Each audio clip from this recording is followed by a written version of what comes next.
Hey you guys, it's Ann Kaplan from Mom Me and Ann Kaplan Childbirth Services, and I'm broadcasting again about fear of being seen this week. That's our theme in Mom Me.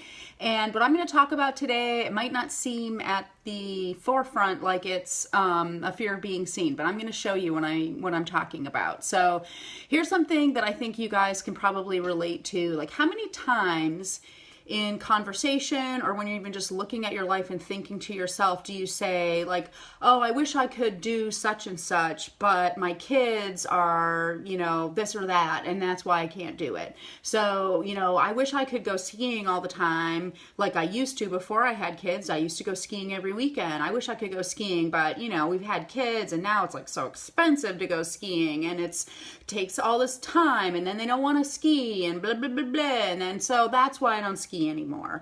Or I wish I could go back to work, but my kids are really keeping all of my attention right now. Or I wish I could go for a run, but since I've had kids, it's impossible for me to find time to go for a run. Or another common thing I hear with my clients is, once my kids are older, then I'll be able to go on vacation more. Once my kids are older, then I'll be able to get to go out with my friends. Or once my kids are older, I'll be able to keep my house clean, or whatever it is. And one that I used to say all the time myself is, oh, before I had kids, I did X, Y, and Z, but now I have kids, so forget that. I guess I'm just out of luck. That's not going to happen. So, that kind of talk, it can be really toxic, and I'm going to go into a little bit why. And by telling you, first of all, a story about me. So you might not know this about me, but actually, before I became a parent coach and a birth worker, I was an engineer. I have my master's in engineering from the Colorado School of Mines, and I used to work in a consulting firm. I was an environmental engineer.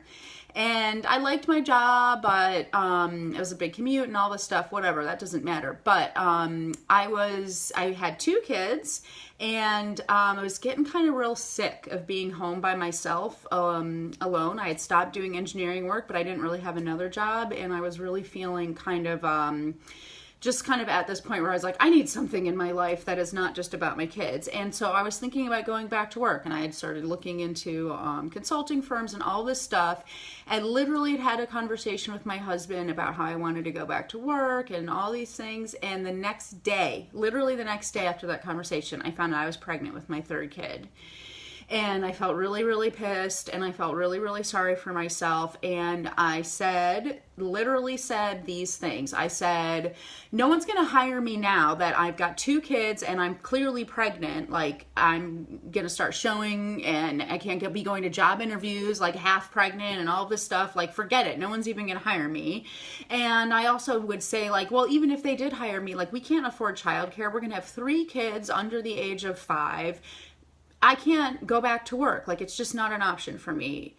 And I went into like this massive, like, first trimester long, like, descent into a pity party for myself. And it was really bad. But was really, really true, and I didn't really admit it to myself right now, is like, I actually didn't really want to go back to engineering. I was good at my job as an engineer, but I didn't really love it. It wasn't something that was super passionate to me, and I really disliked working outside of the home. But I didn't want to say that for a lot of reasons. I didn't want to say, like, I don't know what I want to do. I didn't want to say I went through all this schooling to be an engineer and turns out I don't really like it. I didn't want to say that I want to take a risk and try something new that I don't even know what it is or whatever. Grown-ups are supposed to know what their life is about. Like, by the time we're grown-ups, we should know who we are and what we're doing, right? That was my thinking. And I'm telling you all this stuff now with the benefit of hindsight, but at the time, did I know that? No, I didn't know any of that stuff. I just felt like my kids are, this obstacle that are keeping me from being able to have this life that's really going to make me happy, of like working outside my home and having this career that's nourishing me. It's my kids. That's the reason why I don't have that stuff. I was using my kids as an excuse. I was using them as a distraction that kept me from facing the stuff that was really going on with me, which was like uncertainty, unsatisfaction, feeling unfulfilled, maybe even thinking like, was this a big mistake becoming a mom? By baby number 3, you'd think I would have figured that out yet, but I hadn't. And those things are really scary things.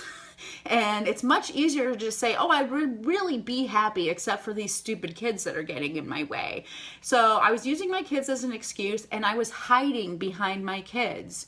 I was putting my kids first. I was putting my kids in front of me and saying like, oh, well, but for my kids, this, and this. Like, my kids are the number one thing. I can't do anything that would get in the way of me momming. So that means that I have to put my kids first, and that means that I come second, and I can't be the things that I want to be, or do the things that I want to do, or feel the way that I want to feel.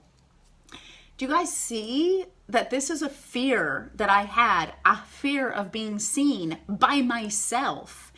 This idea that you can't put yourself out there, that you can't be unsure. It's not okay for you to change your mind. It's not okay for you to think that you might want to make a different change, or that you made a mistake, or anything. Like making a public outward commitment, and I don't mean like putting it on Facebook, I mean just saying out loud to somebody like, I don't like my job, or I'm really unhappy in my life. That is being seen. That is making your deep secret visible, and it's terrifying. And it is so much easier to hide behind our kids, put our kids first, and marginalize the things that are truly going on for ourselves, not only to the people around us, but to ourselves too. And the real problem with doing that, if you tell everybody out loud and to yourself that your children are obstacles that are getting in the way of you being happy, you're not just telling the people around you that, you're telling yourself that. You're saying out loud, what you say out loud, what you structure your life around and your whole like worldview and paradigm around, you're telling that to yourself. And pretty soon you're going to believe it.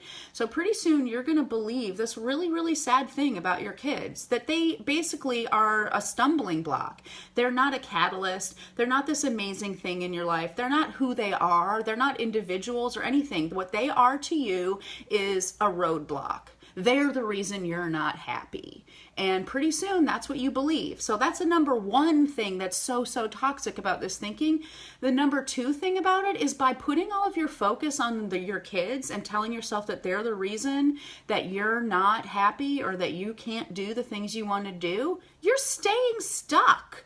You're staying in this place that you don't want to be. Then you're going to continually stay as unhappy and unfulfilled and not doing the things that you want to do and not having the feelings you want to have, because your kids aren't the real reason why you have those feelings or feel that way. So if you say they are and you put all your energy, all you're doing is distracting yourself from the real work that you really need to do to change that.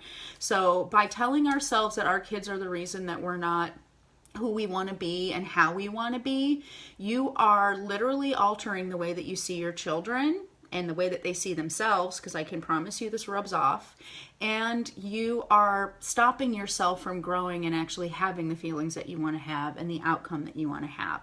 You guys, we got to stop doing that.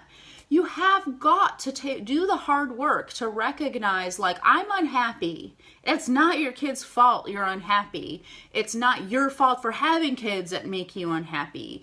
The potentiality for happiness and fulfillment exists for you because it exists for everyone. And if you're not happy and you're not fulfilled, that's what you need to put your energy on. Not trying to distract yourself with saying, well, I have to put my kids first right now, so I guess I'll just put my happiness on the back burner. Those two things aren't mutually exclusive. You can be prioritizing your children, caring for your children, loving your children, and giving your children what they need, and taking care of yourself, prioritizing yourself, giving you what you need. They don't have to be separate from each other. And the third reason why this thinking is so toxic for yourself is because you're setting a really bad example for your children. Remember back a couple months ago when I did the broadcast about quit parenting and start modeling? Like, do you want your children to grow up to marginalize themselves and put themselves second and put other people ahead of themselves and view the things around them as just evidence that they can't have the things they want in life? Of course you don't want that for them. If you don't want that for them, you can't let that happen for you either. So this feeling of like believing negative things about your children, that your children are the stumbling block, this thing that's going to make you basically stay stuck and unhappy, and it's going to be setting an example of not caring for themselves, that your children will grow up to have this legacy. I mean, come on, you guys. Could there be any more better reasons for us to really do this hard work and change and look at yourself?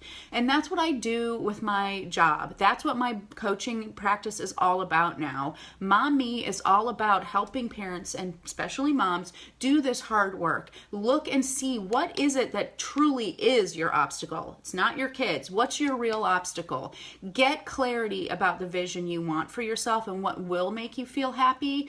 Identify the things that are blocking you, not your kids, your real blocks, and figure out exactly what to do about it. That's what a coaching session with me is all about. And when you sign up for a coaching package, that's what we do. We work on it and build on it over time, month by month by month. But the first step is just getting your free coaching session in. So click on the link that I'm going to put in the comments below and sign up. It's so easy. Click on the link, sign up for your free 1 hour one-on-one coaching session with me, where we can do all of these things, where we can get this clarity, identify your blocks, and figure out what to do with them that's specific to you. 1 hour of one-on-one coaching can be transformative for you. I can promise you that. And other people that I've worked with can attest to it too. And that's what I love to do.